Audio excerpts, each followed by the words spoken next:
Joining me right now is Florida Attorney General Ashley Moody. AG Moody, good to see you. Your thoughts on this indictment of Donald Trump? Well, it is a speaking indictment, meaning they did lay out their case a little more than normal in federal charging documents. As you remember, Maria, I was a former federal prosecutor. Generally, those indictments will kind of track the statutes. And I think that was a must here. You have an American public who is thinking what is good for the goose isn't good for the gander, that Republicans or conservatives are being targeted by this Justice Department.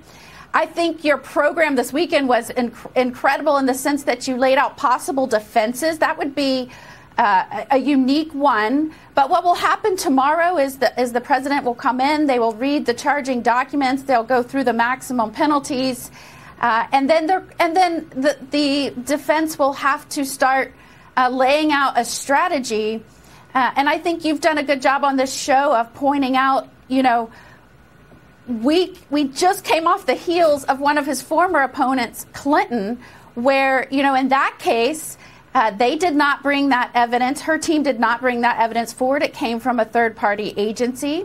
They didn't turn over all of the emails. They had to find others through other servers, or they were able to retrieve some on the servers after they had been deleted. Her lawyers deleted and destroyed evidence after they purportedly turned it over.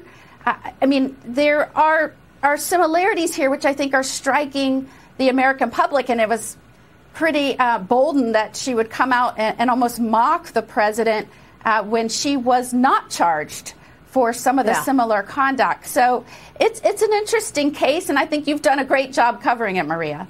Thank you so much. But let me get your take on the priority of upending this FBI. Governor DeSantis tweeted about this, and he said that it, too, just smells of two-tiered system of justice, and that he would hold those to account as well if he were to become the next president. Your thoughts on the priority of changing the culture at the FBI and the DOJ? Umpteen times, over and over again, we see these two different applications of the law. Beginning with the Russia collusion lie, it was all about pursuing, FISA warrants, surveillance on Trump officials, even though they had no evidence of any collusion. The FBI drove it. The same thing with the Biden laptop, telling us that it's disinformation, ignoring it right before a major election. And now we see it again, two tiers of justice. Do you believe Ron DeSantis, should he have the opportunity, will move to change the culture at these agencies? Without a doubt. And many forget that Governor DeSantis himself formerly served as a federal prosecutor. And he understands the importance of a government of the people under a rule of law that is fairly applied. And it is no secret.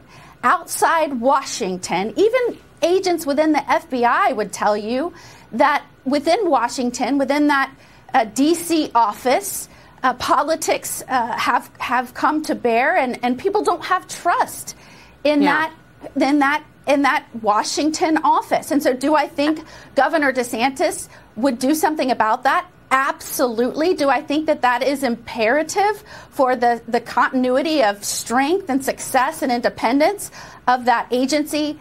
Without a doubt. And, I think every would-be candidate for the president of the United States, regardless of party, should absolutely vow to do the same thing. Well, here's a headline from The Federalist. Time for the House GOP to drop everything and target Merrick Garland. The writer writes, seriously, Merrick Garland, Biden's head of the nation's premier law enforcement agency, just chose to seek prison time for a former president, the man right now most likely to face off with the current president in 2024. Ashley, have you had discussions with Ron DeSantis of becoming the next attorney general if, in fact, he were to become president? Well, what I have discussed with Governor DeSantis is the ideals for this country, the fact that he fought for this country, and he wants this to be, again, the greatest nation on the face of this earth. And it can be, Maria. Yeah, we all of these things that we are talking about, as long as we are all focused on this being a government of the people, as long as the citizens, again, are controlling their destiny, it can be. We have great hope for this nation. You know, we're tired of seeing parents persecuted, political rivals targeted, as we can get back to the nation that we love. And all the while, communist China is gaining on the U.S. We see it in plain sight. But I want to get your take on the national security issues around the border. You've done such a great job about calling this out. You've been to the border. The Department of Homeland Security is now announcing that Jason Owens is replacing Raul Ortiz as Border Patrol Chief. Owens currently serving as head of the Del Rio sector. As last week, a federal appeals court denied the Biden administration's latest request to allow the mass release of migrants into the U.S. AG Moody, you've seen it. You've got them coming to Florida. You've been spearheading this lawsuit that blocks this policy. What's the latest? What can you tell us about the border situation now, which obviously is a major national security threat? It is absolutely a major national security threat. And you've been talking on this program about how the Biden administration will take action, or the DOJ will take action to obfuscate what the Biden administration is really doing, or the terrible news, or the demise of a security structure. You know, look at when Title 42 ended. They announced that they would delay debt talk ceilings until that week. Was that a coincidence? You know, this past week, Governor DeSantis and I went to the border again in Arizona. It is a tragedy what is happening there. Folks are incredibly facing dangerous situations. They're being smuggled by the cartels. The cartels are running things at the border. We went to the border. As soon as we left, we saw people were waiting and then started coming over. It is coordinated. I believe at this point, the Biden administration is coordinating with the cartels. Oh, in fact, at one point, when state law enforcement was there, nobody was seen. You couldn't see anyone. They left. And then when the federal law enforcement approached the border, they all came out. And the federal law enforcement started taking down the fence to let them in and guide them in.